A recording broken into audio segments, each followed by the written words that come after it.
And as a matter of fact, this is a controversial topic that gave me a lot of headache. But I think I found a good solution to get around the sharp edges. So let's begin with general medicine. I was surprised to read that rhinoplasty was performed today more often in minors, 12 to 19 years, than in adults. Did you know that? I didn't know that.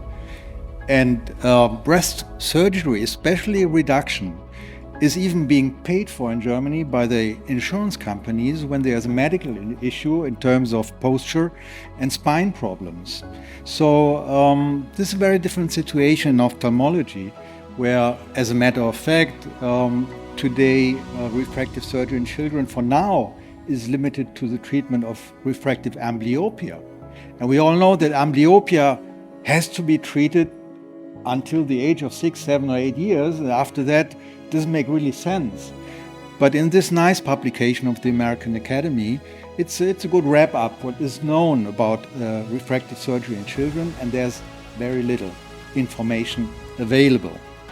So on the other side, we are facing the myopia pandemic, and that will increase the pressure on refractive surgery and possibly lead to a weakening of the current age of majority limit. And Arthur and I, we had this editorial discussing the issue of myopia control from the perspective of refractive surgery, where we all know that those who do myopia research, they don't have refractive surgery at all on their radar. This is not even discussed. So there's an open field, is a terra incognita, so to say. I know, as you all, that there are colleagues around that do surgery on minors, if you talk to colleagues. And so I wanted to find out some real life data, and the idea came up to do a survey and ask colleagues. And with the support of the Refractive Surgical Alliance and World College of Refractive Surgery and Visual Sciences, we performed this questionnaire. It was 10 questions, and we received 137 fully filled out answers to the questionnaire. And it's quite interesting what we received in terms of answers. Well, first of all surgeons, they are aware and agree ethical and legal considerations that come with the performing refractive surgery on children. So there is agreement on this, of course. The answers, if you look at the numbers of surgery that are being performed by the different surgeons, you see that the answers indicate that the survey is not representative. But if we count together all the number of eyes, we come to 1,000 or 2,000 cases represented in this survey, which gives it a certain level of, let's say, relevance. I would like to ask you guys, have you ever performed refractive surgery on children? So you see, it's being done. I myself would put myself in those cases, 1 to 10 cases, not more. But there are surgeons who have done more. And there's one concern. Most surgeons, like myself, have little experience in treating adolescents because they treat this age group only sporadically. And reports from more experienced surgeons are not available because they have not published anything. We don't know anything. So the questions go on, and we ask about the policies performing refractive surgery on children, and the surgeons are in consensus that only pronounced visual defects and significant visual disturbances or other medically relevant indications are present. And the preferred pediatric surgeries are, and that was a surprise for me, LASIK and ICL. ICL, it's reasonable in high myopes and when laser vision correction is not recommended. And LASIK, the question here is, does patient comfort take precedence over safety here? A number of questions could be answered, made. So if you look at the potential risks and complications of pediatric surgery, most of the surgeons announced regression as a consequence of reorganization of tissue or a consequence of actual length. It's not clear. We don't know. It's not answered. This is an open question we need to find an answer to in order to place refractive surgery on the scale of potentially methods for myopia control. We don't have a control group, and those who are doing these kinds of or have the possibilities to do these kinds of studies and surgeries, they should really look at this issue in terms of myopia control, because there is a potential application here, I think, for refractive surgery. Now, if it comes to ectasia, of course, we think about ectasia in young patients, but what is really the weighting of the corneal age in the multimodal interaction of all diagnostic parameters? If you have a 16-year-old with a 550 cornea, absolutely normal, no tearfil problem, is he in risk just because he is 16? So the real weighting of age is not really known. We don't know at all anything. So outcomes are similar or better in comparison to adults. That's what the answers were. And it was noted that there's better neuroadaptation and less dry eye issues in young patients, what we would expect. So let me come to the quintessence, and there is currently agreement that there's no scientific basis to carry out treatments on minors.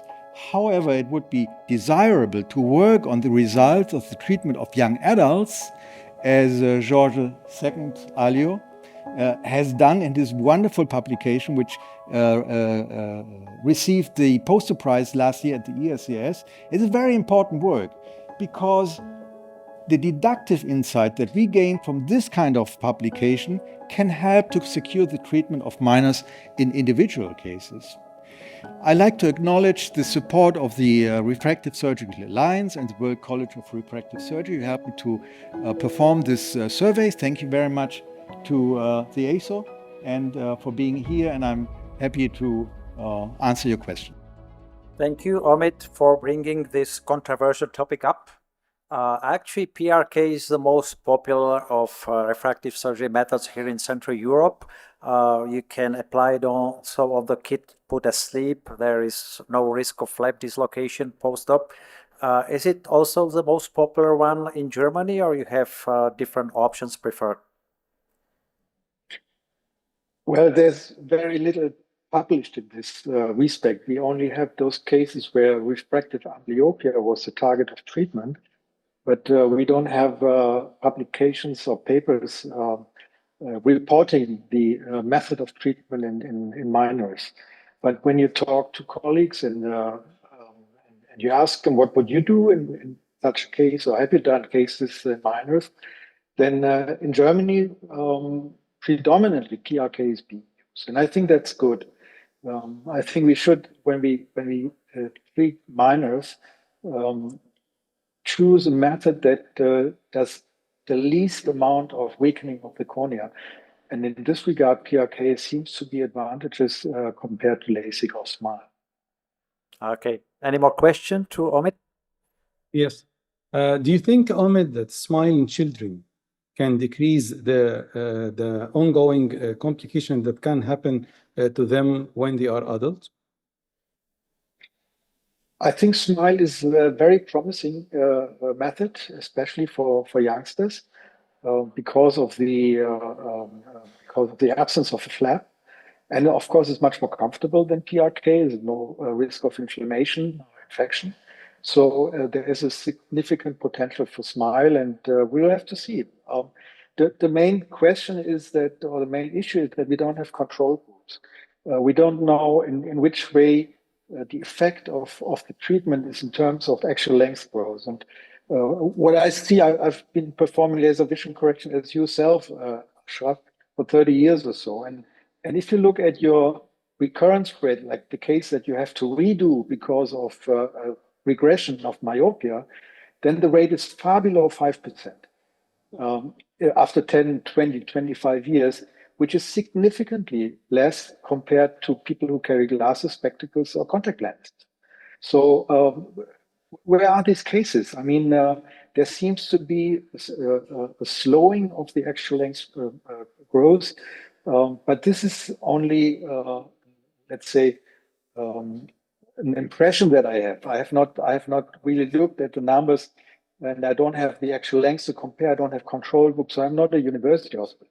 But I think it's really worthwhile with the pandemic that is coming closer and closer of myopia, that we look at this point more in detail with a scientific with a scientific background.